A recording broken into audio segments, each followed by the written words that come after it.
Three, two, one. Welcome, you guys, to another episode of Game Chat. I'm your host, Kamikazevondoom, and in this episode, we are going to sit down and have a chat with Reidyz. Reidyz is a content creator, mainly on YouTube, and he has been covering The Division and The Division 2. Now, he's been doing this for quite a while now. Probably longer than me, I would actually want to say. About 2 years. So 2 years, Reidyz has been doing this. He's at 3.25 thousand subs on YouTube, and he's amassed over 30,000 views. Now, with all this said and done, shout out to the UKF, the clan that is with Reidyz. And yeah, man, welcome to the podcast. Yeah, what's happening, bro? Thanks for What's having up, me. man? Yeah, man, no worries. So in this podcast, I like to explain it to everyone whenever we start out. Basically, I'm just sitting down with different content creators, streamers, and developers, and just talking about it came to be where they're at now, where they want to go in the future, what they enjoy, what they don't enjoy, and all that jazz. I've been interested in the gaming industry since a kid. I probably would blame my dad for it because growing up, I had Mario, I had Sega Genesis, Nintendo 64, Xbox One, 360, all the way through. And yeah, man, so what got you into content creating? Because I've been watching you for a while now, and I want to say the video that got me to you, let me think for a second. So you did this, I think it was episodes. Yeah, you did Dark Zone episodes. That's right. Yeah, the PvP So, episodes, yeah. right, and that's where I got introduced to you. I know you're buddies with Marco Blades, who's in my clan, and you're friends with other people in the UKF community. But I think I really started to see your content pop up on my feed with the Dark Zone episodes that you're doing. Well, it was actually it was actually Mark Blades who actually told me to get a channel up together. I did actually have a YouTube channel years ago. It was under a different game tag. It was the Reidyz, and I used to cover Call of Duty. Oh, nice! I didn't know that. Yeah, but it was in the adolescence of teenage years. Not really good, but I did dabble in like content creating when I was younger, but it didn't really get me anywhere. So I just sort of left it, and then I started making videos of the latter stages of 1.8 in Division 1. I don't know, I was trying to put out, but never really got round to doing it because I was in the army at the time, so I never really got round to doing it. But then it was in like the latter stages of 1.8. I thought, you know what, I'll start making videos. But I didn't really upload them for ages. And I started playing with Marco Blades, and he said, "Well, you want to get a channel, and I'll help you." I was like, "Oh, yeah, fair enough, yeah." And it didn't really kick off until like the Division 2 started. I started making like you said, like Division Dark Zone episodes. And that's what playing, because I'm mainly PvP player. I don't really make PvE content, but just mainly like montages and Dark Zone, like build, make the odd random build video here and there, but I haven't really uploaded in a while. So I think you had was it a vector build? I want to say it was the last video I did was build wise I think it was a strain video with Clutch. Clutch Berserk. Yeah, I was thinking of your Clutch Berserk build. Yeah, that thing was nasty. I haven't uploaded in about 6 months because I've just told you. You've been busy, man. So before we talk about what you got going on right now, let's go back to where you started, right? So you started about 1.8, and I think, if I'm not mistaken, so far talking to people, a lot of us that covered the Division 1 started right there around 1.8. Yeah. For me, I think right before 1.8, they were explaining the optimization station. They were Mm, explaining Rogue 2.0, and then there were rumblings about the Division 2. yeah. And right about then, they also had the six-piece classified gear sets. And I forget what it was. I was in the dark zone, and kind of same thing, man. Just for some reason, I was just pushed into making videos. It was like, well, if these guys are doing it, why can't I do it? That's And it. it seems to be a common trend Mm, because more than not, I've had at least three or four other content creators that have all started around the same time, which is really cool because it kind of showed how the game made a comeback, so mm, much so that content creators were just spawning left and right because the game had potential again. yeah. And that's really cool. Now you said you were in the army, I so was. Yeah.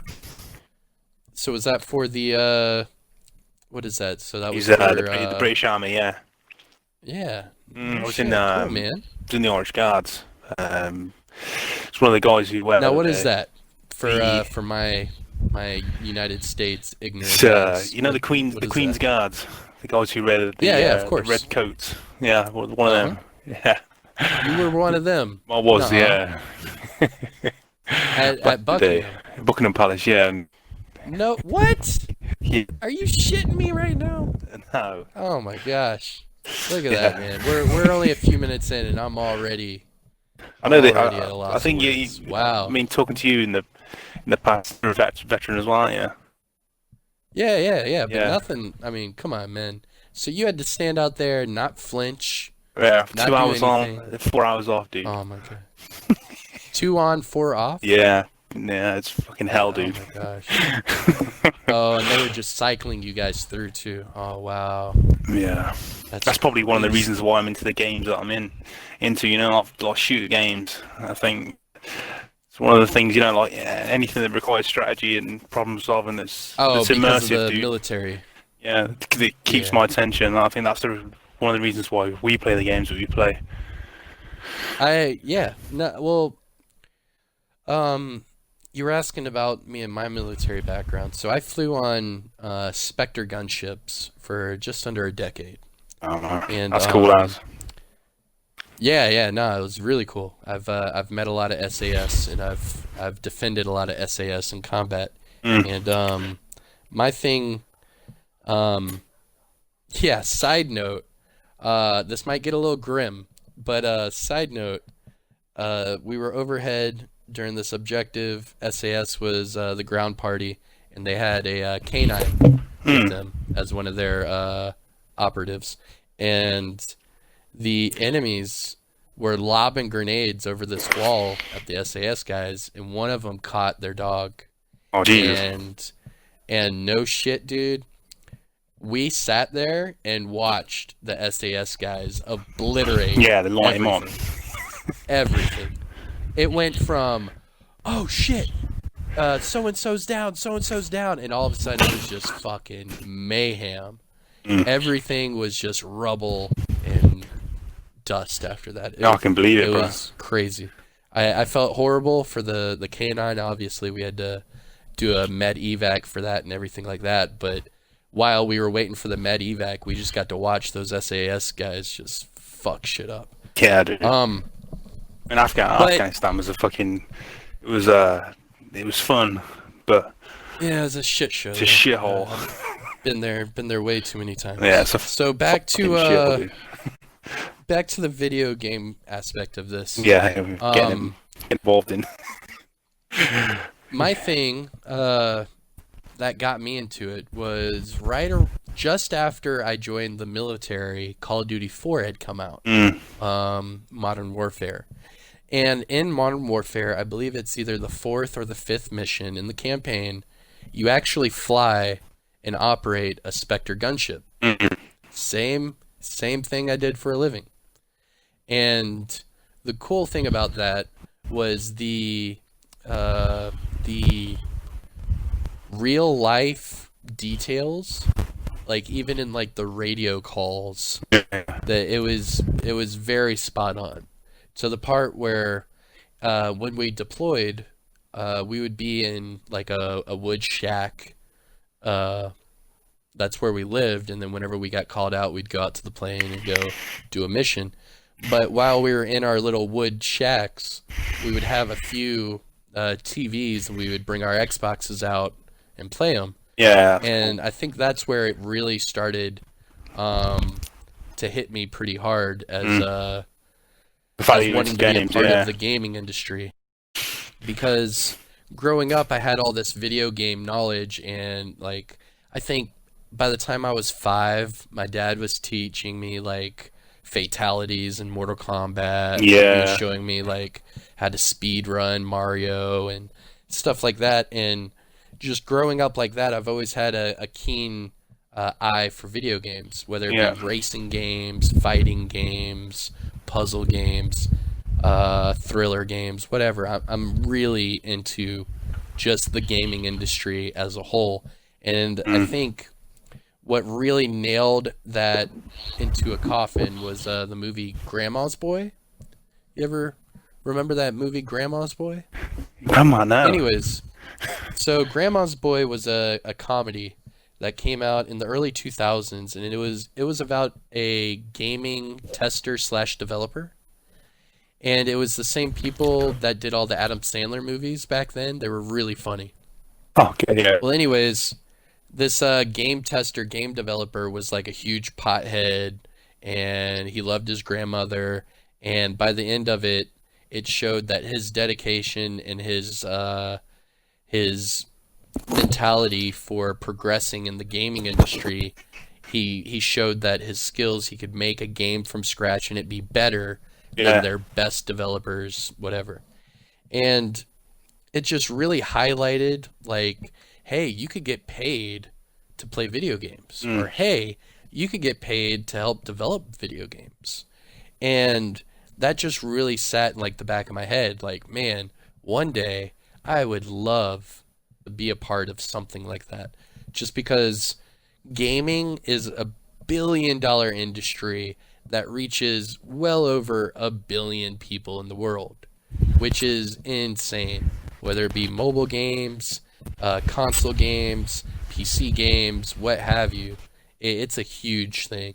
And yeah, I'm forever trying to tap my way into that. Yeah, I mean, for me, like, I mean, what really got me into gaming was when I was a kid.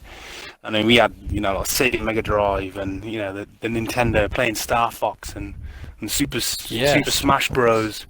Um, like the Rage.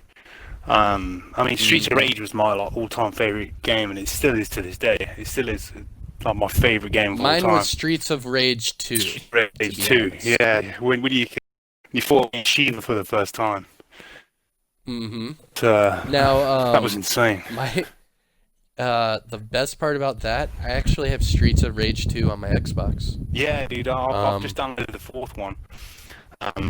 Oh man, it's a Nice. blast from the past, dude. But like, I mean, you were saying that you used to play Call of Duty 4. I mean, I used to run home from school every day, man, and put on Xbox, the Xbox 360, and load up Call of Duty 4, man, Modern Warfare, dude. That game was like, I was addicted to that game, bro.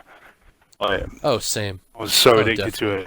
Oh, I couldn't get away from My thing, especially with the group of guys I used to be with, because Spectre gunships, they were all spec ops. it. All we did was special operations. We only worked with like top tier guys, whether it be the top people from the SAS, the top people from the Navy SEALs, top people from Poland, top people from, any sort of NATO organization, whether it be Army, Special Forces, stuff like that. And with that mentality, I think having video game Call of Duty Black Ops, like it was like I don't know. It was like a clear magnet for people like me, because we were doing this stuff in real life, and then you're telling me like a video game where they kind of take what we do but exaggerate it, Yeah. and it was a blast. I remember every November with me and a whole bunch of guys we would go to the nearest GameStop or EB Games, whatever, and sit there for the midnight release of that Call of Duty, and then we'd all bring it home and jump online together and play it till 5, 6 in the morning, and then turn around and go to work at 7. It was horrible. Yeah. But it's still a lot of fun. I used to be so addicted to, the Call of Duty franchises when I was a kid, man. Like, I mean, Me too, man. anything that got me into, I mean, that's probably what started me into, like, got really interested into, like, first-person or third-person shooters, is probably Call of Duty, like the Modern Warfare. And ever since then, I mean, I was following Division, the release of Division, probably about a year before it came out. And then, Oh, nice. like, we were so hyped. I mean, a friend, when I left the army, a friend who used to work at the airport together. He was like hyped for it as well, and like, we'd watch all the trailers together. And then when it first came out, like, I was just literally addicted to it. I just could not get off the Division 1. Like, I was so addicted, dude. But it's funny because I never even thought about making a video. Like, it was so weird. Like, I mean, I'd watched hundreds of thousands of videos on it. Never thought of making a video myself. Oh, so what kind of pushed you into that is you were watching these videos and then you finally, I can do that. Yeah, because obviously I've, like I said, I mean, I got friends with Mark. I've seen Mark. Mm-hmm. He used to upload videos like PvP King, and I got friends with him. Got started That's talking right, to I him, remember that. and he was like, "Well, why don't you start making videos?" And like, because I used to play with him all the time, I thought, "Nah, I'll never get as big as you, bro." You know what I mean? But Right. which I mean, I dare say I probably won't, but you never say never. But Yeah, never say never, man. yeah, but it was me and Mark used to play together, and he was the one who turned around and says, "Well, put a channel on." And then I just thought I'd stayed on it for ages, and I didn't really get into it properly until like Division 2, and that's where I'm at now. I think I say my problem. My, well, yeah, it was a problem. My problem was that, they delayed the Division 1 pretty heavily. Where that first E3 trailer, I was so hyped, dude. So Come hyped. on, yeah. And then it was like a couple years later they released it. And by then, Death came out, the first one. Yeah. I was a huge Destiny fan. Huge. And I was so hooked to their lore, their raids, their first-person shooters, but then you had third-person gameplay. It was a lot of fun. A lot of fun. And at the point of that, I was flying in Georgia, I think, or something like that. And my roommate at the time was like, "Hey, man, why don't you do the Division?" And I was like, "Dude, didn't they cancel that or something? Like, it got pushed back like 2 years ago." And he was like, "Nah, man, it's been out for like 3 weeks. What are you doing?" And I pulled up Twitch, and I was like, "Oh, shit, it has been out."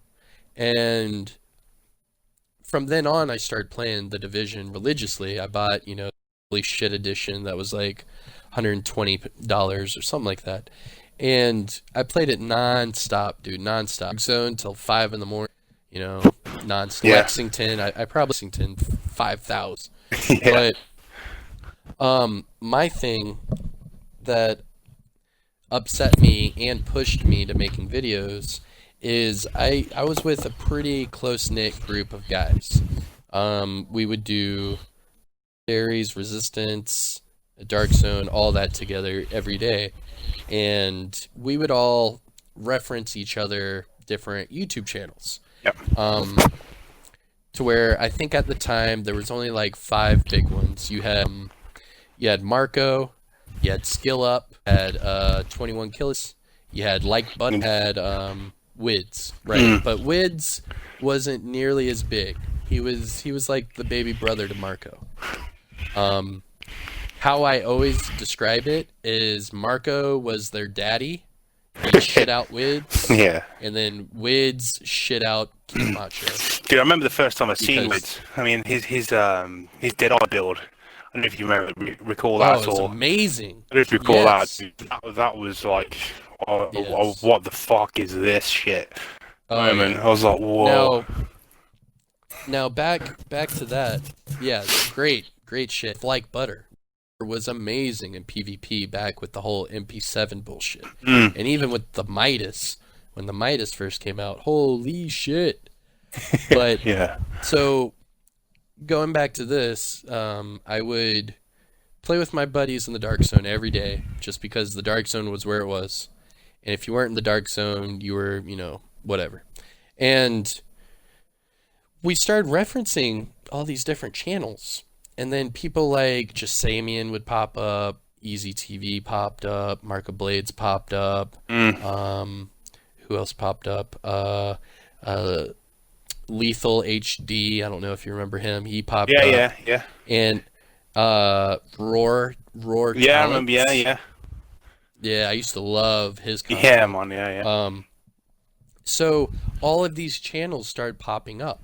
It used to be just the same 4 or 5 guys. Mm. And at this point, my clan was like, yo, man, check out this guy's build. Hey, man, check out this guy's build. Hey, man, check out this guy's build.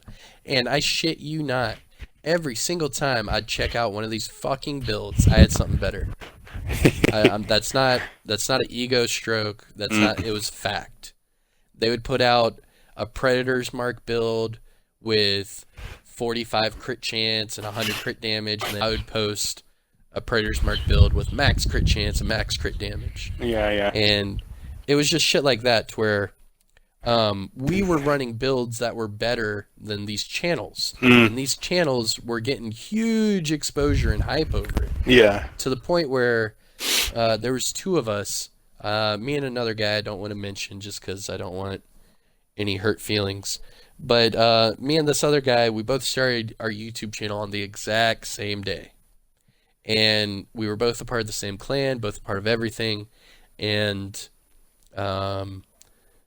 our goal was to release our build videos because we knew that our build videos would attract the hardcore or the quote-unquote elitist groups within the division.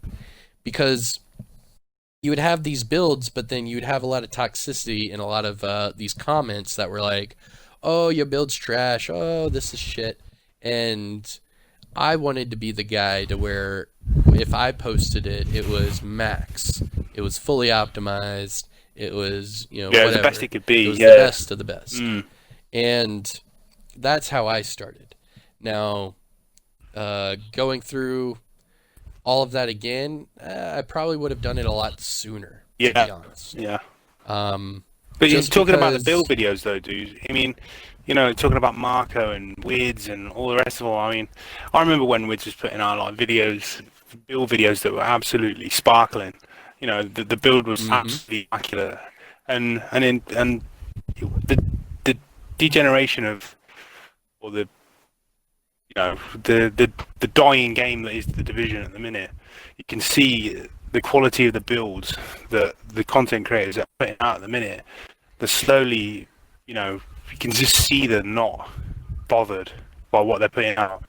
I mean, the last build video that I put out was like I said earlier, was the Clutch build video, and we put one out similar times to me, and it was absolutely appalling, dude. Like it was horrendous. Hey man, sorry to interrupt you, but your mic, it sounds like you're in a wind tunnel. Sorry, and I dude, can yeah. barely hear you. It was absolutely appalling, like the video that he put out, and you could just see that he just didn't want to just put out content anymore for the division. He was only doing it just because his content was based, or his channel was mainly based around his game. demographics or whatever. Right, I agree, and I think what really helped out smaller channels like mine at the time, because when I started, who were other channels that started with me? Clint Flairwoo. Yeah. He started around the same time I did. LGB Gaming. Yeah. He started out around the same time, and I think what was really cool is that it wasn't that. What got me, I think I was at like 3,000 to 5,000 subscribers when Division 2 came out, and what got me to that point in a short amount of time was that all the content creators were leaving. And the ones that would stay, like you said, like Wids and some others, they would release videos, but it wasn't the quality that we wanted. They were doing it because they They needed to felt keep obliged, releasing. yeah, to do it. Right, right. And I think that, because now that I'm thinking about it, I didn't really have any sniper builds. There was a lot of builds that like Wids and Marco would do that I wouldn't even touch because, like you said, they were sparkling. That it was like the shit. And I think around that 1.8 part of the division, Mm. that was where they started not to give a shit anymore. I Yeah, mean, at that point, Marco's biggest video was him reacting to the resistance. It yeah, wasn't it wasn't a build video. It was like him making like a surprised face on his thumbnail, yeah. and he's like, "Oh my God, the resistance!" And that video probably, if I looked it up, it's probably got 1 million hits on it. And you could just see that the content creators were slowly not giving a shit. Yeah, And around that time, Destiny 2 had just come out, and Destiny 2 started off very bad. It started off very slow, but then it gained momentum, and then by the second year of Destiny 2, it got pretty huge. yeah. And that's when you had Marco and all them go over to Destiny 2 because they found out that it was getting big really quick. Now, I think, well, kind of the same with Division 2, because you could probably argue the same thing right now, where you can see that there are content creators that have dipped completely. I mean, I'm You one of have them. content, I'm, well, I'm one of them. right, but I've you've just got, completely stopped, dude, because I've stopped. I've just put it on hold for the time being. I'm just not enjoying the game. I will be back, and I will put videos out again, and I've got a few in the pipeline. But like, it's like what you say. I'm not enjoying the game at the minute, and I'm not going to push content out if I don't enjoy it. You know? right, yes. Um, Here, let's we'll finish up this part, and then we'll talk about the Division 2. Because obviously we are both content creators from that gaming franchise, so obviously we're going to have to talk about it. Um, so just to finalize what I was saying, basically what got me big in the beginning was everyone gave up on the game and I kept going for it. Mm. Because there was a point on YouTube where it was me, Clint Flairwoo, and LDB Gaming, and we were like the only three covering the game for a good month or so. And that's what really got us to boost our channels right before the Division 2. Yeah. Um, so that's where we started. Obviously, we can fast forward to nowadays and get into the whole Division 2 thing. So, yes, you have not been posting content lately. Now, you said you don't enjoy the game. So, let's open up that can of worms. Oh And, man. Yeah. let's, I mean, going back to the Division One, we'll start with that. yeah, I mean, obviously the Division One was back in the day. There was a big skill gap. There was a big skill gap, and it could be argued that it was very competitive in skill. I mean, you used to have skill to play the game in the data zone. If you didn't have skill, you'd get bodied. It wouldn't be necessarily be your build. It'd just be the player behind the controller. Nowadays, I mean, like, you can see that the steady turn as if it was for the more 5% of the skilled player base, where the player would have to be amazing, good at the game.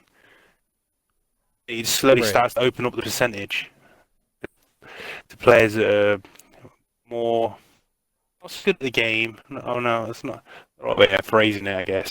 I More think what casual you're player, trying the to more say, casual player who can just pick up a um, build and go in and just match somebody who's been in the game for over 2,000 hours. You know what I mean? You right, could yeah, see the steady progression of the game spec. So like say like fast forward to from 1.2, where it was like it was the Alpha Bridge. I can't really remember. It was so long ago. Um, Yeah, Alpha Bridge was Alpha OP back then. Bridge. Then obviously the game got slowly more catered to the casual player. You know, we had like the 6-piece, we had the Nomad. I think that trend has completely just overshadowed the original idea of, or the original game, if you like. I mean, I used to enjoy Division One in the early stages. You know, just going and running around the dark zone and just being able to outgun somebody. Now it's like you're having to So run away from from a stinger hive. You know what I mean? It's just an absolute yeah, joke. Um, my um, how would I want to put that? The best way for me to explain it is you would have in Division 1 compared to Division 2, you would have content creators and streamers that were legit just PvP like gods. yeah, All they would do is just show you them wrecking shit in the Dark Zone all the time, day in, day out, every day. Three clear examples. You had example TM. yeah. Clearly, all he did was Dark Zone. Every time I've ever ran into that guy, it was Dark Zone. And even for Division 2 for a while, it was Dark Zone. Mm. Example number 2 would be Lyrical Fighter. Yeah, Lyrical dude, Fighter, funny. Dark Zone, day in, day out. I love his channel. I love his content. It's fucking hilarious. But I'll go back to Example for a second. Example quit. He quit completely. And his reason, I remember reading his post. It said, all my friends are dead, basically, and, the Dark Zone is not fun. Mm. And here lately, within the last week, Lyrical Fighter basically said the exact same thing. I'm done with this game for right now. I'll see you guys in Division 3 if and when it ever happens. Yeah. And that's basically been the common trend. And then you've got people like, my last example is Will Spot. You remember Will Spot? No, no, I don't remember him, dude. So Will Spot still, till this day, he still does only Division 1 PvP content. Wow. Still. It's dedication, And not only dedication, but he's a fucking beast. Yeah. He's a beast. And what's funny is my builds were compared to him early on in my channel, and I had never heard of him. Mm. And then once I had heard of him, it was game over. I was like, dude, I love this fucking dude. Our builds were kind of similar, but that's because our play style is very similar. Yeah. We're very aggressive when it comes to PvP. Yeah. Not a lot of people are very aggressive. But those are my 3 examples, because what you have in the DZ right now is you have 3 types of people. I keep this is a common thing in each of my podcasts when we're talking about Division PvP. You only have 3 types of people.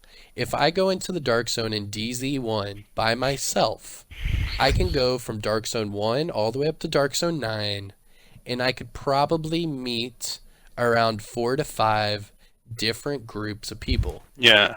I could probably find the farmers, PvPers, find the 1v1ers, and then I could probably run into a manhunt, all in the exact same Dark Zone. Yeah. And that's what made it fun. Yeah. I could run around by myself and just have fun. I could meet 20, 25 different people and have a shit ton of fun. Yeah, and the DZ Now- was huge. You Yes. you And- felt, I don't know, you just felt like it's just it's just a different game. I mean, I know it's based on the same premise, and it's like, Division 2 is the Division 1's successor, but I don't really feel like it's a successor. You know what I mean? I don't feel like it's done it any justice whatsoever. I mean, the Dark Zone is only an idea from Division 1. It's not anything that you could say that is, it resembles it, if you like, but it doesn't do it any justice in the fact that it had like 9 different, areas you could go to. Do you know what I mean? Dark Zone 1 to 9. I mean, now it's like, I don't know, it just doesn't feel like the original game. I completely agree with you. No, and they had such an amazing blueprint to work on. And I don't know. I don't know. I mean, I could talk to you this for hours, dude. And I don't know. I just think they're just completely like, it's just a doozy, dude. It really is. I mean, it doesn't feel like anything like the original game. I mean, it looks and looks the same in some respects, and it's same storyline, but it's not the same game. Nowhere near. Well, let me explain a little bit why. So, what I was saying is, for the Division 2, if I were to go into the Division 2 by myself into the Dark Zone, I would run into 3 people. Only 3. And types of people, you'll have your dedicated farmers, where if I shoot them and they die, they will never come back to the checkpoint. And in fact, they'll probably turn their game off. Because they're like, I don't want to fucking PvP. Fuck this shit. So you got those people. Then, if I go to a different lobby, you'll have all 12 players at the same checkpoint just shooting each other in the face. Yeah. And it's like, fuck, man, I can't go and kill somebody because they're going to get scared and never come back. Or I have to fight at the checkpoint with 10 different people just because that's the whole fucking lobby. Yeah. Or you get into a group of guys. You get a team of 4. Your team will flag up. Your team will flag up. You'll kill them, and they'll bring out an eclipse. They just kill you. Yep. The skill build. Yeah. No, Like that's the most frustrating part of the game. The fact is that he's available to somebody, like, just to be able to wipe out a team with one chem launcher. So that is, yes, and that's upsets me so much. So those are the 2, and then the last type of people is people like me, where I want to, if I find a dead lobby, okay, maybe I'll farm it, but I'm looking for people to kill. I don't, like, I'm not going to sit there and sit at a checkpoint and shoot the door. I'm going to wait, if something pops up, I'm ready. But it's too common to find the PvEers that don't want to PvP and then they never come back out, or they're just going to sit at the fucking checkpoint. And the way I realized this and why I'm so kind of heated about it is about a month or 2 ago, I got some people together and told them I wanted to get over a manhunt, like over 100. And just because at that point I was just playing Conflict. I wasn't really playing Division. And for that one day, I was like, all right, guys, we're going to get over 100, I promise. And we got up to like 117, 118. But then we turned it off and we got the manhunt off because we were bored. Yeah. It wasn't because the lobby was too strong. It wasn't because this or that. It was straight up just because we were bored. Bored shitless, yeah. Because it takes about 5 hours, doesn't it? Something stupid. Oh, yeah. It took several hours. And what really showed me that there's only these 3 type of people is that we kept getting people leaving the server and more people into the server to where we were manhunt 30 and we were the only people in the lobby. We started farming landmarks. We were like, whatever. And we were still manhunt. We were just farming landmarks. And then another group of people would come through. We would get like rank 40, rank 50, and then it would be dead again. And then we'd get like rank 60, 70, dead again. All the way up to 100. And by the time it was 100, there was only like 2 guys coming after us. And it's like this isn't even fun. Like, this is exactly why people don't play this shit. Yeah. And that kind of put me in the headspace to just play more Conflict. Yeah. Because Conflict, it's non-stop PvP no matter what. Yeah. It doesn't matter what's going on, you're gonna PvP. And there's no and ifs or buts about it. Now that I'm max level on all my characters for Conflict, I don't really see a reason to go in there anymore. So now I'm exploring the Dark Zone more and more and more. And with people like Example and Lyrical Fighter, who would produce all this funny Dark Zone content, they're not there anymore. And the market is kind of slow when it comes to PvP content. So I kind of feel obliged to, take that torch and run with it, kind of deal. Yeah. But yeah, so that's how I see it for the Dark Zone. Now, as far as PvP, I want to get your opinion as well, is how I see it is Red Storm Massive, they catered to all of our concerns. So much so that the game is completely different. Yeah. Yeah, that's 100% correct, dude. People bitched and complained about 6-piece classified sets, so we don't have them anymore. Yeah. People bitched about people talking trash, so they made it to where you can turn on and off the VoIP. Yeah. People complained that the Dark Zone was too big, so they cut it down into 3 people in a lobby, because every time they'd go manhunt, they'd get 20 people after them. So they cut the lobby size down in half to 12 people, and it's like they catered to everybody. Yeah. And they also threw the Thieves Den in there as well, and I was a huge fan of the Thieves Den. Yeah, the Thieves Den was pretty cool. I'm still upset they threw that shit out. Yeah, that was pretty cool. I don't know. So, catering to everybody. It's only going to work. Like I said to you earlier, the game in itself, in its original state, when it first came out in Division 1, it was a very competitive game. And you only had your gun skills. You had your yellow build, and that was it. You needed to have good aim to kill somebody, and you needed to have a good understanding of the build that you were wearing. Now you can throw on a 6-piece skill build, throw a stinger hive down, and run around. That to me isn't the PvP experience that we were all used to as Division 1 beta players. I understand there's got to be an evolution of the game, but when you cater to a certain certain type of player, casual player, for instance, you want somebody who can. This is what they said. They want somebody who can come on and just get a build, just run the zone, and feel powerful. That's all well and good, but what happens to the player who's been for 3,000 hours, invested all his time into min-maxing, farming his build, just to be able to just to be killed by somebody who plays the game for 3 hours a week. That, in my opinion, you might have similar opinion, but is what the Division was all about as a PvP experience. I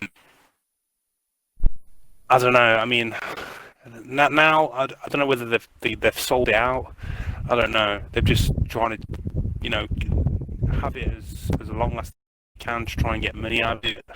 Keep people invested into the game by catering to a certain player. But what they've done in turn is they've catered so much to the casual, the loyal PvP player, really good at the game, who just want to leave because right.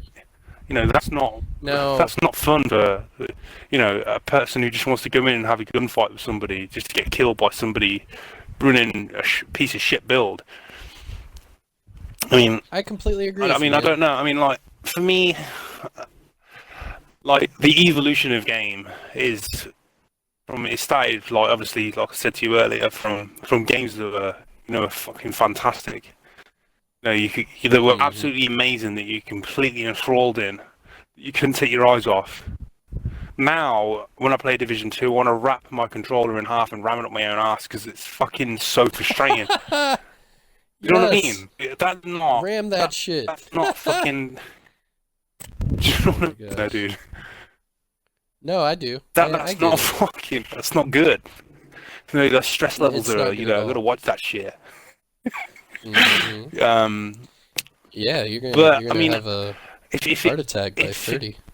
I'm fucking hell. I'm over 30 now, bro. But this is why I'm you know, kind of worried for Division 3, because if Division 3 goes into the same sort of pattern cycle as Division 2 has, you know, I mean, Division 1's great. Division 2, nah.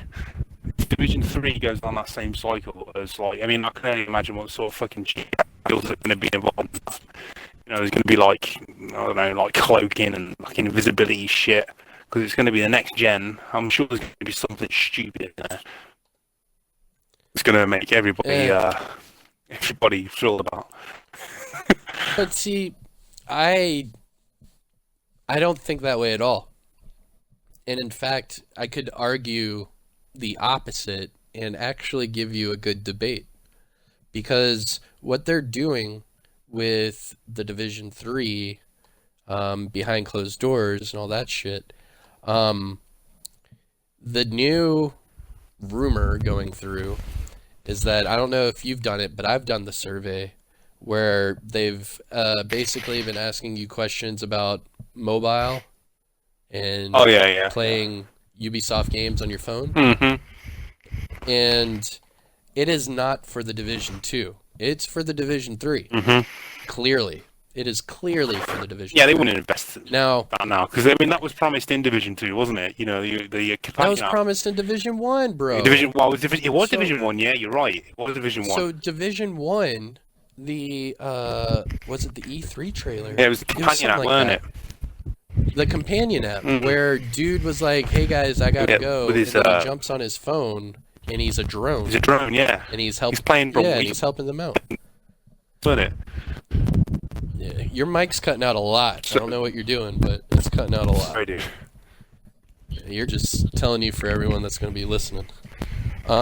So, in Division 1, for the E3 trailer, the companion app basically got you to play the game on the go, and you could help your friends out. It didn't necessarily mean that you could have your character load out and all that, but if you could be a drone and you could just help them out that way and gain XP, and then whenever you get online, boom, you're good. I mean, it was a great idea. Now, I don't really know how to say his name, but he goes by DA, and DA makes quite a bit of videos. In his latest video, he claims that a developer buddy of his confirmed that Division 3 is coming out, and confirmed that it'll be like this open world game, kind of like what Julian Garrity was talking about a few years back. Right. And it's basically going to have this open world thing to where you can choose between PvP or PvE. Right. And basically, once you log in, you either choose PvP or PvE, and until you log out, that's all you got. It's like survival. Open, Survivor in open world PvP, open world PvE. Yeah, kind of like survival. Now, if you take that and then mix that with what Julian Garrity was talking about. Now, Julian Garrity is the creative director for Massive, I believe, right? Or is it Ubisoft? I'm not sure, No, dude. it's Massive. Now, he's the creative director for Massive. He's the boss. Frederick Thylander was his bitch. Like, he's the boss. And what Julian Garrity was saying during E3, during any sort of promotional thing for Division 2, and even on Twitter, is he kept bringing up this idea that you would get this solo, one-player experience, but you're in the Division-like world. Yeah. And what he kept flirting with, this idea that you log onto the game, it's just you by yourself, and then you choose. I either want to enter the PvP world, or I want to enter the PvE world. Mm-hmm. And then all of a sudden, you're fully immersed into this world, and you can, do whatever.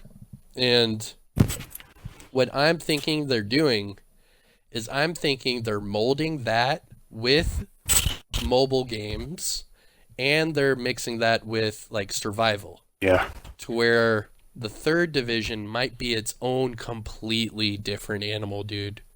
I am thoroughly convinced that Division 2 is a complete and utter copy and paste of Division 1. Whether it be patch by patch, whether it be promotion by promotion, they're doing the same shit step by step. Oh, hey, the game's dying. Well, let's add in some PvE. That's how we'll get money. Oh, well, the game's dying. All right, well, give them the optimization station. That'll keep them grinding. Yeah. And they keep doing the same shit that they did in the last game, to where it's hard to ignore this trend, this repetitive trend, nature. yeah. Yes, this trend, yeah. And it's got me to the point where Division 3 is going to be so different. It'll have the same qualities. It'll be in the same world, so we'll still want to play it. But I think it's going to end up being its own animal, because they tried to reinvent the wheel twice. Yeah. They did it with Division, and then they tried to do it again with Division 2, and they fell on their face. And they have to lick their wounds and deliver us something new. And I think that the state that the Division 2 is currently in is in such a manner to where what they're going to have to do for year 3... Yeah, it's completely reinvented it. And I'm about to release my video on it right now, is what they're going to have to do for year 3 is they have to. It's not a maybe, it's not a it's a they have to address PvP. Yeah. Because the entirety of year 2, they've ignored PvP. The entire year 2. It was, here's this new expansion, here's this new leveling system, here's this new Gear 2.0, here's this, here's that, here's the summit, here's optimization, here's targeted loot. They've given the PvE community every single thing they wanted. I mean, how can they keep a part of their player base so, so excluded from the game? I don't understand it. It's like beyond me. This is one of the reasons why I'm so like fucked off with them, because they've just completely cut us out. Like us as PvP players, it's okay for them giving certain gear sets or whatever, but it's never balanced for PvP. It's not. It's just given, and then fucking have at it. Go into Dark Zone and just fucking figure it out. I mean, that is in itself is a fucking shambles, dude. Well, here's how they can fix it. I'm starting to sound repetitive, so whenever I release these podcast episodes, some people are going to call me out for saying the same shit. But I'm talking to different people every time, so I guess it's technically relevant.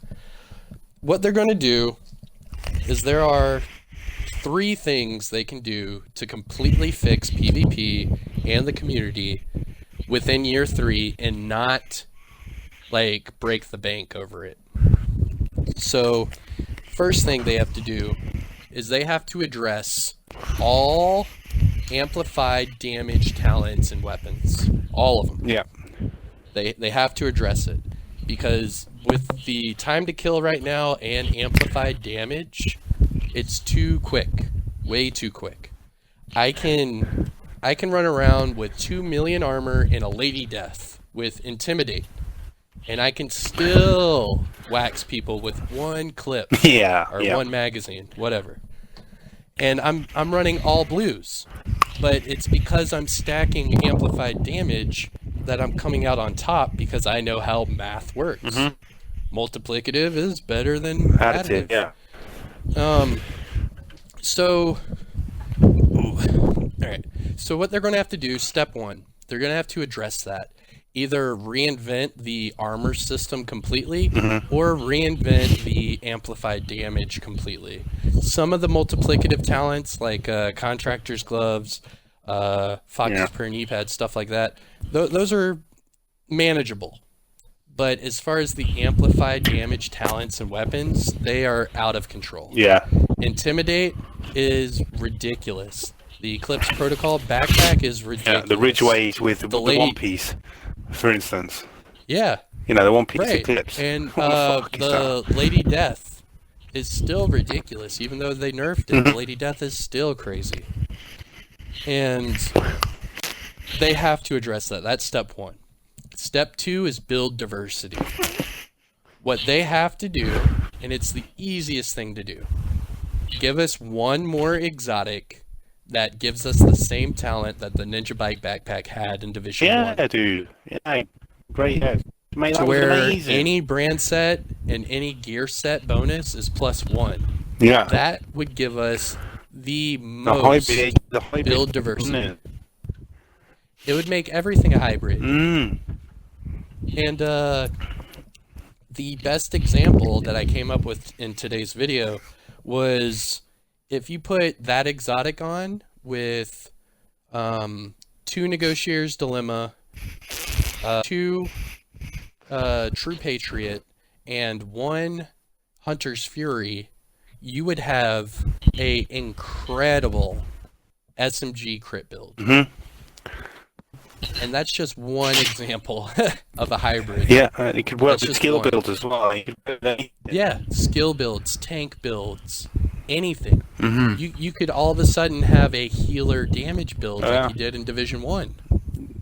And I think that if they addressed the amplified damage and armor and then addressed that for build diversity, those 2 things alone would Yeah. make everybody want to come back. It would. Now, I mean- the third thing's a little controversial.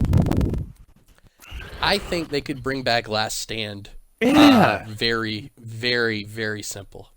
Yeah, they The way they 100% can do could. that, yes, the way they could do that, just like they did in Division 1, is they could take a section from each of the dark zones and make those into maps, just Yeah. like they did Division 1 for Last Stand. And if they do that, then all of a sudden we have build diversity, we have balanced time to kill with either the amplified damage or the armor getting looked at, Yeah. and then we would have Last Stand. And you'd have the Now, PvP community, satisfied for at least, the next 6 months. An 8v8 or whatever it was. Exactly. It's not enough. Like, I mean, how long we had skirmish now, and then they brought out that ridiculous mode. What was it? Eliminate or something? Something stupid. I mean, I played that once, dude, and it's fucking dog shit. It's awful. It's horrendous. I mean, skirmish, even now, is good. Okay, 4v4, yeah, sound. It's okay, but it's not enough. It's not. It's too short. It's not enough. I mean, Last Stand was perfect. I mean, the Last Stand in Division 1, take out the Mercy Rule, and it's amazing. So it was Yeah. it's amazing. Take out Mercy Rule, it's amazing. I completely agree because Last Stand had PvE in it. Yeah. It had PvP in it. It had 8 versus 8, which was huge. And you could just have fun. I think that those 3 things alone would keep the entire community happy for the remainder of year 3. Yeah. That way they could, say they did that in March, yeah? And March was the beginning of year 3. Well, they could do from March to, September? So from March to September, that's 6 months. They could spread it out and do, all right, this 6 weeks is going to be dedicated to this exotic. This 6 weeks is going to be dedicated to PvP balancing. And this 6 weeks will be the release of Last Stand. And I think if they did it that way, by the time they say Last Stand is coming, they could release, the statement of, hey, the Division 3 is coming. Yeah. And then I guarantee all Player the base. hype would be there. A lot of player base would be back as Everybody well. would be there. Yeah, Oh they my would. God. They would. I mean, Because- I just feel though. I mean, just touching on the Ninja Bike backpack for instance. I think the a lot of creativity from the original game. You know, like the premise of the Ninja Bike backpack itself is very creative. I mean, now, I mean, like Memento, that's a good backpack. That's well thought. It's good. But I think a lot of the exotics in the game now are very flat back. Not very well thought at all. I think they're just together and thrown out. A lot of the name weapons are the same. I mean, Yeah, you look at for the most the part. new Scorpio weapon. I mean, come on, dude. I mean, that EVP is going to be disgraceful. It's going to be awful. You know, you're gonna have one person just It's putting you not. on poison. No, it won't. It won't, man. They so Bing is the PvP variant is completely different from the Yeah, PvE it's variant, gonna be two shots instead of one. Yeah, I think is that but what they it's said? completely different statuses. Yeah. So in PvE it's in, but in PvP it's going to be bleed. All right. And then Okay. the So they next took out one is going to poison. be disorient. Right, there's not going to be none of that. Hmm. That's only for PvE. Now, the thing about that and what pisses me off is TU11 was armor. It was all about armor on kill, armor regen. TU11 point was all about status effects. Yeah. It was all about status effects. And now TU12 is now going to be everything skill builds. I mean, that shock So trap is you've got your the fast, dude. Wow. yeah, have your tank guys are all happy, your status effects guys are all happy, and your skill builds are all happy. The only thing that's not happy is PvP and damage. But if you just integrated that one exotic that I mentioned, you could completely fix build diversity in all of those areas. Have hazard protection with status effects, or you could have hazard protection with damage. You could have a skill build with, armor. Yeah. You True. know, Yeah. there's so many. What? Let's see. So we've been talking about that. Division 3, Year 3. What are your thoughts on this whole summit thing? Like everything summit. What's your experience with it? Have you played it? I've played it. Yeah. What, I mean, I probably like live players, dude. I've played it once, completed it, and then sort of took a step back from it, and then now I'm just like, if you want to farm it, I'm farming it. I mean, there's a new thing out now where I don't know if you know about it. You probably do, but where you can just turn it from White Tusk, you just flick it onto Legendary, and then you just fight all the other factions. But I've just been farming level 90 just for years because it's all Legendary and it's so much easier than fighting the White Tusk. But that's probably the only time I'll ever touch the summit. And I just think it was just such a waste of an idea and such a waste of a pack. I mean, it's even 3-4 new missions or one new mission or something. I mean, that is just you just copy and paste each floor. It's just repetitive, boring. I don't Here's know. what I think. What I think happened is this is all because of the pandemic. I think that during the seasons, they had already recorded and developed the seasons a year prior to even releasing it. And even then, they said due to coronavirus that there were some voice actors from certain countries that couldn't, give their voices to and their subtitles to, whatever. Right. And it just showed that during this pandemic, it's very hard to get dialogue out there. You know what I mean? Because a new mission means a new story, which means more dialogue. And they can't do dialogue. So you have to then think, well, what can they do with the resources they have without giving us dialogue or story? And then you have the summit, where it's literally 5 different floors, copy and pasted 20 times in a random RNG system, where every floor is a random of those same number of floors. Yeah. And more times than not, you run into the exact same floor with the exact same enemies, and it gets doing the exact repetitive same. really, really quick. Yeah. Yes. Yeah, it's boring, And dude. Very boring.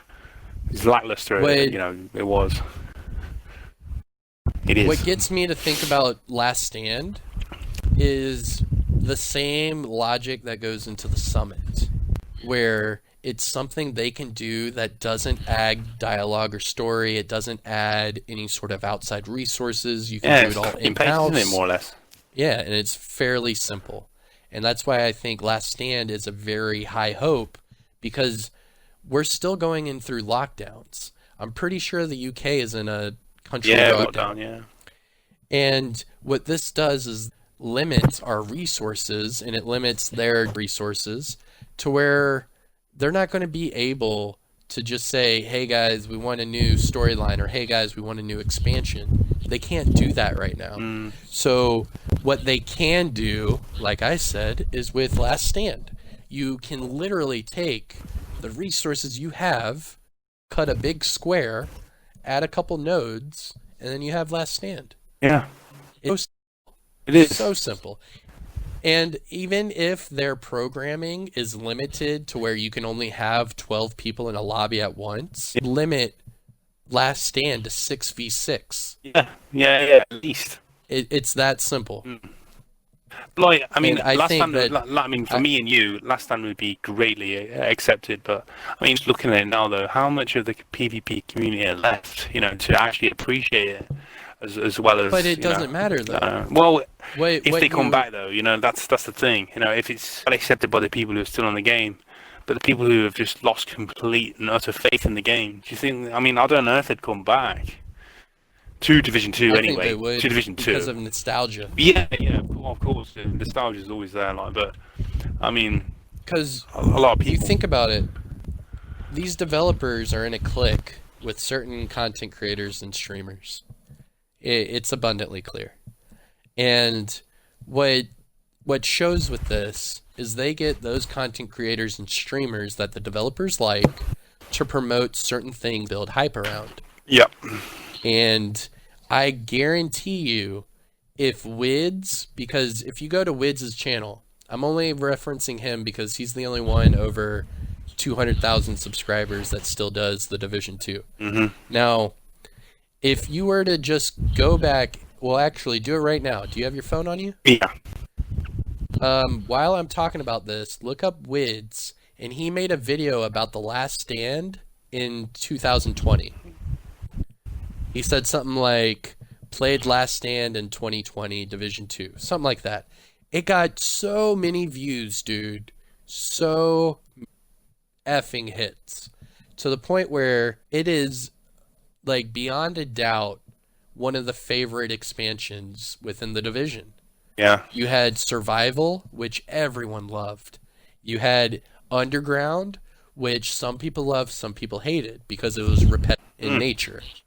And then you had Last Stand, where it was also a paid expansion, and it catered to PvP and PvE at the same time. I just think it's a no-brainer, man. It is. And, I mean, it's like, you know why it'd be so like greatly appreciated if they just actually listened to what the people want for once in the PvP community. I mean, it's very easy to cater to the PvE community because I mean it's a lot less delicate than it is to cater to the PvP, because PvP community is very, very critical in regards to what content you get. PvE is just simple. It's there, but I don't know. I mean, for me, I'm always overcritical when it comes to PvP. I'm sure you are the same. I'm sure a lot of other people are. If we were to get a half-baked PvP experience, we'd be fucking the first people to fucking kick up about it. But the PvE people won't. They'll sit and just be like, meh. You know what I mean? There's not that many of us to complain anymore. I mean, yes and no. The Division 2 still has a very large daily player count. Yeah. Obviously, a overwhelming majority is PvE. Yeah. Yeah. Very. That's because that's what they've been pushing for. Because with the Division 2 being on Epic Games and on PC mainly, Yeah. they want to bring in these daily grinders. Yeah. Where it's like, hey, you want to play the Summit? We've got 100 floors. You could play 5 different difficulties with a bajillion million directives. Like it's just. It's so crazy. They might as well have just put a spotlight on it and been like, "Come play PvE." Yeah, now that they're all happy, yeah, go. Sorry, they dude. have to come out with PvP. Yeah, dude. Yeah, they have to. They have to, bro. I mean, it's just not enough, mate. It's not enough to keep us all happy. You know, it's all right to be dashing out like, random patches of shite here and there. PvE. Manhunts, polarity switch, all that shit. It's just not enough to keep us all happy. The PvP community is fucking threaders, bro. I'm sick. This is one of the sole reasons why I've not put content out at the minute, because I can't go into the dark zone and put out content where it's me getting fucking sticky bombed or mortared. You know what I mean? It's just not. It's just shit. It's not entertaining. Well, it is probably for some people, but I just don't find it. Yeah. I just don't find it a good experience, mate. But I don't know. You also have to remember that the Division franchise as a whole, there's a lot of people either addicted or dedicated to this gaming franchise. Yeah. Like beyond dedicated, to where it doesn't matter. They will play it rain, shine. They don't care. I'm on the fence. I'm kind of like those people, to where no matter what, I'm going to cover this gaming franchise just because I enjoy it. Yeah. But I couldn't say in good faith that I would stay if they made like Destiny 3. Like if there was something like crazy like that, because Destiny and Division are really the only 2 gaming franchises that have these similarities. Yeah, true. You had Anthem that tried, but they failed miserably. You've got Warframe that tried to be like Call of Duty and Destiny, and it failed miserably. And you're getting all of these other gaming franchises to crack the code that the Division and Destiny have already cracked. And the problem is you're talking about 2 completely different gaming franchises with 2 completely different budgets. Yeah. Like Bungie, I wouldn't be shitting you if I were to say they probably have 1,000 developers on Destiny 2. Wouldn't surprise me, dude. The game's probably immaculate. Minimum. And what it is they've got a huge, several hundreds of millions, huge budget, to where Division 2 has a very small fraction of that. And I wouldn't be surprised, because obviously, a lot of people say skeleton crew and there's only like 3 people working on the Division, but they fail to realize that there are people that make the animals in Division. There's people that make, the exit signs and the stores for the Division. A lot of environmental developers go into that as well. Animation developers, whatnot. And I bet there's still, 100-something developers on Division 2. Yeah. But it falls short compared to, 1,000-something developers in Destiny 2. Yeah. They're both playing this live game to where they keep the public amused day in, day out, forever, basically. Yeah. And the Division just doesn't have the resources for that. And as a business, it's smart, because the less budget you put into it, the less man hours you put into it, and the more money you make, the more profit. That's it. But if the community hates it, and you're still shoveling shit out just to get nickels and dimes, why not throw in a little bit more budget, have a more complete game, have a bigger audience, and all of a sudden those nickels and dimes start turning into quid. Yeah. And then you're good to go. I think that Massive is making a lot of money off of the Division franchise. Yeah. But I think that they are pocketing the money. I don't think they're putting it back into the game. Yeah, I just think the whole, like, I don't know, it's very hard to say, like, the whole attitude towards the game, it's felt like it's not used, it's not delivered as intended. You know what I mean? It feels like it's very sort of cloak and dagger here. We want your money, but we're not going to give you anything in return, sort of vibe. But if you get what I mean, like the Destiny, for instance. I mean, the whole banning thing, for instance. You know, and Bungie said, like, we've got an issue. Have at it. You know, we're going to get it fixed. Don't worry about it. We know it's there. You know, have your fun with it till Monday when it gets patched. I mean, with the Division, you know, with that ban wave. They knew it was there. They knew it was there. This ban wave. I got banned. I got fucking banned for farming legendary missions. Fucking measured, sucking up the boss and killing him. You know. But anyway, yeah, I mean a mad ban wave. You know, and then they stand there and they say the game and they said it's 100% accurate. And there's people who are, you know, doing the glitch who never got banned. I mean. It just seems like they're very, very incapable of delivering. Well, just incompetent is the word. Very incompetent.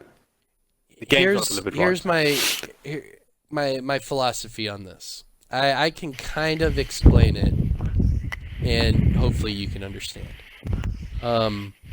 I think that the developers personally got offended and personally did the ban waves because they were personally offended.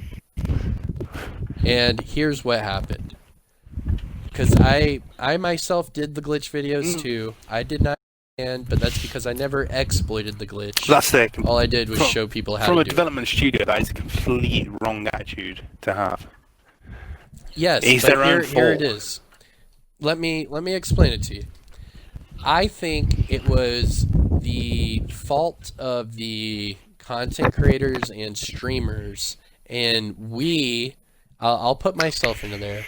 We are the reason why the ban waves happened, because there were certain content creators that, I mean, fuck it. I mean, what? We all know who EK1 Gaming is. Yeah. My boy EK.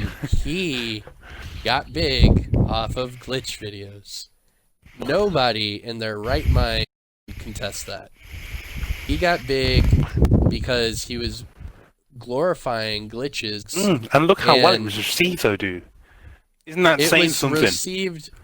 Well, hold on. Yes, that's part of what I'm saying. Is that what happened?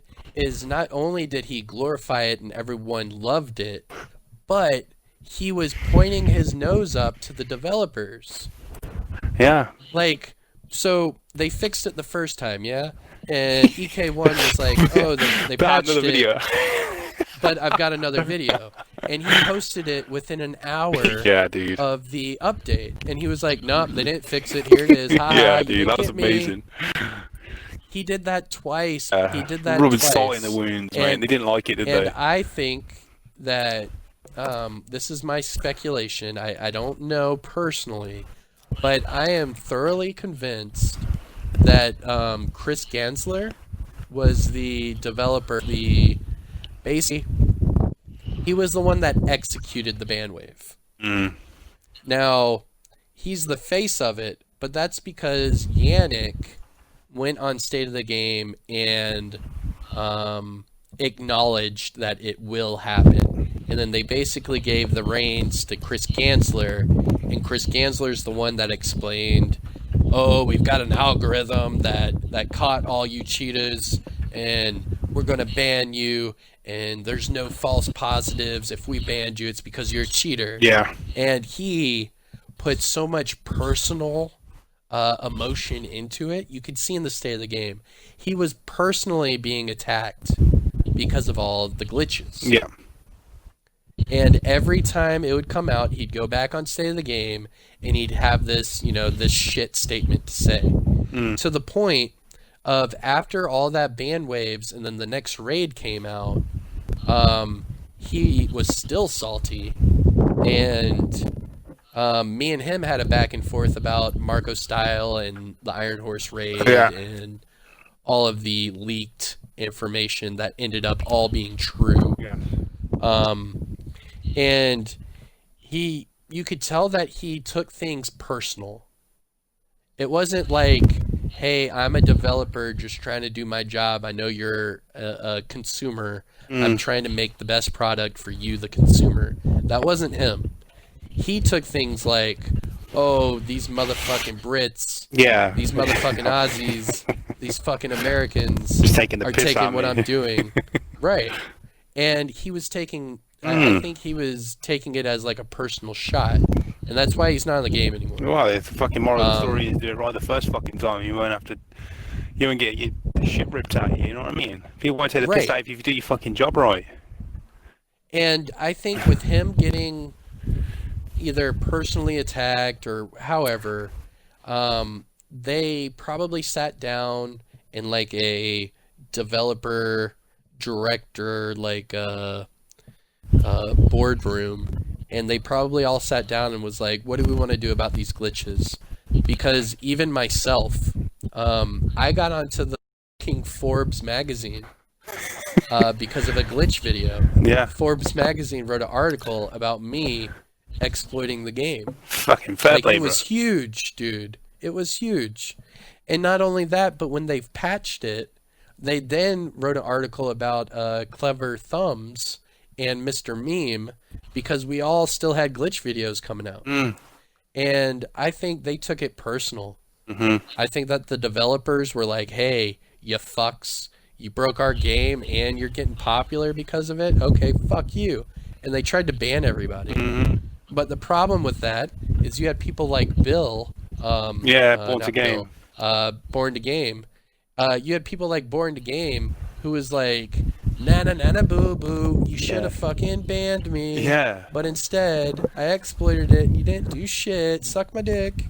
And it just, the toxicity that came from the ban wave and that came from the glitches destroyed shit. Yeah. I mean, I don't think everybody's still got over that. I think they're still upset about it, dude. A lot of the community have took a very. I mean, there are a lot of people who are very loyal to the game, from all the bullshit, all the shit patches, all the bullshit that the developers have thrown at the community. A lot of players have still remained quite faithful to them, But I think when they started throwing out random ban waves, people who are legit getting banned because of a glitch that they didn't do, and I think it upset a lot of the community. I think a lot of people are still very soft. I mean, if you look at the state of the game, dude, you watch that shit on Twitch, you see the amount of toxicity in there. It's just fucking spamming this, fix this, fucking do this.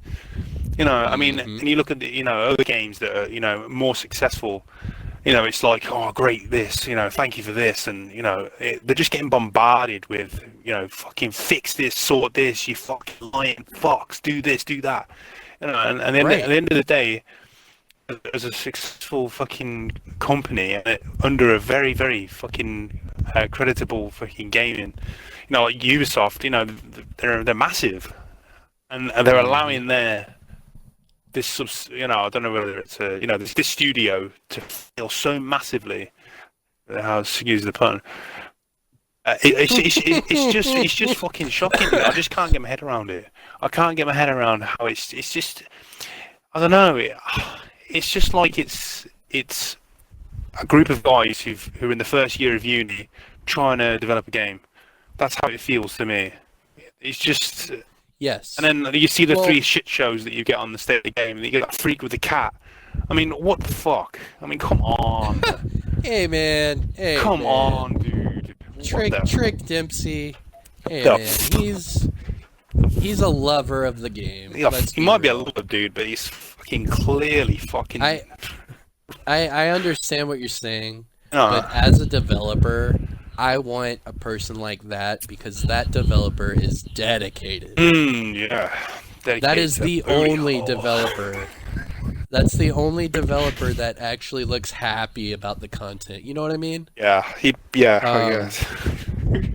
I do understand all the other gimmicks, but if you just look at it from a black and white perspective, he is very or she is very happy. The content out, Mm, and that shows that that developer actually cares, and that's what I want. Hamish Bode actually cares. yeah, Yannick kind of cares, but he's a corporate guy that's getting paid a yeah. lot of money. He can see from Yannick's Division 1 days to stay the game how he was really enthusiastic about the game. To the last couple of ones he done. I mean, fucking hell. Well, He the last was- couple ones he's done though, His face. he's mentioned PvP.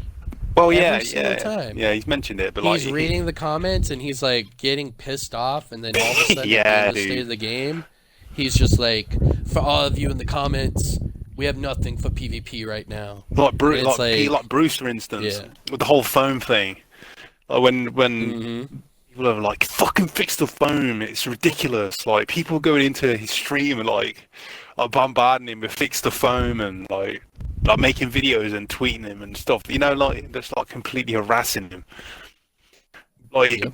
but this is the toxicity, and this is the toxicity level that they've got because of Well- what they've not given, if that makes sense, or not listened.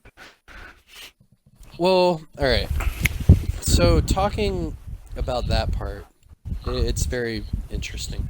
So within the Division 1, we had Stay of the Game, where Stay of the Game aired on Twitch and YouTube simultaneously.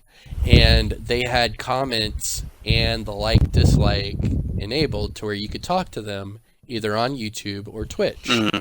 Well, as time went by and the Division 2 was released, the amount of harassment that was being aimed towards Stay of the Game, Hamish, even Terry Spire from Red Storm, basically all of the developers that were on Stay of the Game back in Division 1, you were actually able to DM them and ask them real questions and talk to them. I remember. And it completely went down south with the Division 2 and all the toxicity. Even more so, it was a couple Stay of the Games ago where Bruce was on Stay of the Game and he said, "Hey guys, if you have any questions, hit me up in the DMs on Twitter. I'll be more than happy to talk to you." And Hamish stopped Stay of the Game and just started talking to Bruce about how people are toxic and how Yeah, he shouldn't have told never people had to his DM DMs you. open. Shit, yeah, Yeah. I remember. And it got to the point where it's like, oh yeah, they don't really talk to people anymore. And that was around the same time Chris Gansler had his DMs open, and he wasn't really being too nice to people that were talking to him. Mm. And yeah. So moving on to Division 2, they basically are playing defense. Yeah. They're not on our team anymore. It's not team division. Now it's the community and the developers. Mm-hmm. The developers are in defense mode. Yeah. It's Everything completely is divided, bro. defense. 100%. It's literally the Completely. division. Literally. They couldn't be any more But divided. how do you fix that though, dude? You can't. How do you fix I mean, that? You can. You can't There's fix it. always a way. Like I gave you 3 examples on how I we mean, can fix PvP. yeah, fix PvP, but fix the relationship with the community is a very different thing, bro. I mean, for like you, like I, veterans of the division, we've chewed on several spoonfuls of shit that have been shoveling us. Fucking for over the years, dude. Like spoonful, trowels full of shite. We've had to fund. Right. And we've Yeah. had to sit there, suck it up, and fucking play the game that we're given. But dude, and now we're all got- basically it's used come to to it. the point where people have fucking had enough, dude. Like, there's only so much, like, loyalty you can have in one development team. You know, when it comes to the fact where the loyalty is completely broken and the trust in whatever they say is completely fucking gone, you know, unless they bring another team in to take over the Division 3, dude, and restore the community's faith in the game, I think it's going to be a very fucking similar story to the Division 2. Oh, I mean, honestly, I Yeah. don't see how they can build a relationship with the You have a community fan and deliver on? a fantastic game with no like loyalty to the community. I don't see how it can happen. I mean, they can deliver a great product. You know, they can. It'd be a fantastic product, but the day is it going to turn around? You know, 6 months down the line, is it going to be a shower of shite like the fucking Division 2 was? You know what I mean? Right. Very true. I mean, I don't know. I just hope that they can come to some sort of consensus and say, look, guys, you've had your time. You know, we need to sort of, you know, reevaluate things and you know, move people around, or you know, get a set of fresh eyes in, or you know, I don't know. I think it's going to be a very similar story if they keep the same development team. That's my opinion. I mean, you might have a different view on it, but Alright, so first off, you have some fan going on, and you're talking, it kind of muddles your mic. sorry, So, bro. you know, Sorry, yeah, it's a bit windy, dude. You're good. I'm just, I'm having to do it every outside once because in I've a got the while- little one asleep. Oh, you're good, man. So, as far as the community is concerned, I think what it is they feel like they're not being listened to. Mm. Where it's more about showing your audience you care and less about what you're giving your audience. You know what I mean? Mm. Like, they could give me no content, but if they were doing tweaks here and there to certain things that I felt needed to be addressed, Yeah. I would be happy. Mm-hmm. I'd be like, hey, they're fixing the game. Mm. And I think that they're either not showing their cards fast enough, Yeah. or I mean, like well, you listening. rewinding there. Listening to the community, for one, dude. Listening is a big part of it. You know, if they just delivered one product that the community wanted, like last time, like you know, like you said, you know, one product that the community have asked for, survival, last stand, something that they want and listened, and you know, like the transmog, for instance. Who the Yeah. fuck asked for that? Who the fuck asked Yeah. for that? Nobody. Oh, I know. But it was a division frequently asked thing that they wanted in the game. I never fucking wanted it. I don't know any fucker who did.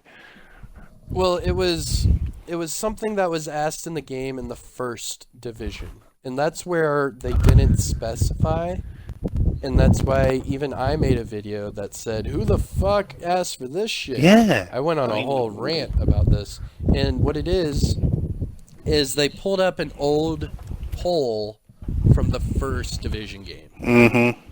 and basically they're steadily, and this goes back to what I was saying about PvP, they're steadily trying to give us what we wanted in the division for the Division 2. And what they're not realizing is that when they give us what we want, it's a completely different product than what it was Yeah. in the beginning. Mm. And now we don't like it anymore. Yeah. That's like that's like you're drinking coffee and you like a little bit of cream and sugar in your coffee. Mm-hmm. And then all of a sudden they're like, well, if you like cream and sugar, shit, we'll give you a whole fucking pail of sugar and cream, and we just won't even give you the coffee. Yeah. And then it's like, yeah, but I like coffee. Like, why are you just going to give me cream and sugar? Well, we did a poll, and the poll said that a lot of you guys like cream and sugar. And it's like, yeah, but no one asked for that. And then you're getting something you're not asking for because they're going off of outdated polls about a video game that's completely in the video game they've got going on right now. Yeah. And it even makes my head spin Yeah. because I was like, hell asked for appearance mods. Like, I'm over here advocating for PvP. I'm over here advocating for another Dark Zone, and you're giving me a fucking appearance mod? Exactly, dude. I don't even use it. Yeah. I'm still using my gear the way it looks default. I Yeah. do not use the appearance mods. Yeah. Still. That's it. I mean, and it's a lot of hype. It's not a sticking carrot. Like, there's always been a sticking carrot in the game. Like, there's always a lot of hype and a lot of letdown. There's a lot of people going, oh, we're going to get this, we're going to get that, because there's a lot of speculation into what we might have, because there's a lot, people want something. People want something that's good. There's a lot of hype and I there's completely so agree, much dude. letdown. The hype is great when it's there. It's like, oh my god, we might get this. This might be coming. But when it never does, it's like, for fuck's sake, what the fuck are they doing? Like, you know what I mean? Like, nothing ever comes out of the hype. There's never anything good. I mean, I can't remember the last time I was like, fucking hell, this is good. This is wicked. You know what I mean? I got you. Yeah, I got you. But might have to wrap this up soon, dude, because I'm gonna have to get the little one to bed. If that's Oh, alright, you're if good, that's man. alright with You're you. good. No, we all have our stuff we have to do, man. So yeah, I mean, we can wrap it up. It's all good. This will be a shorter podcast for everyone, but it is what it is. Thank you for joining me for this. I do appreciate you taking You're more than time welcome. out. Thanks for having me on your channel and your podcast, bro. It's been a blast, dude. Sorry it can be a little bit longer, but I say I've got a 2-week-old and I need to get her to bed, dude. Yeah, and having a newborn baby like that, I completely understand. Yeah. So I hope everyone that's listening to this for Game Chat Podcast, this is Reidyz. I will have a link to his YouTube and all that in the description. And yeah, help us support all the content creators out there. Now, Game Chat will be released every Tuesday and Thursday, so don't forget to tune in on then. And I am Kamikazevondoom, and we will see you in the next one.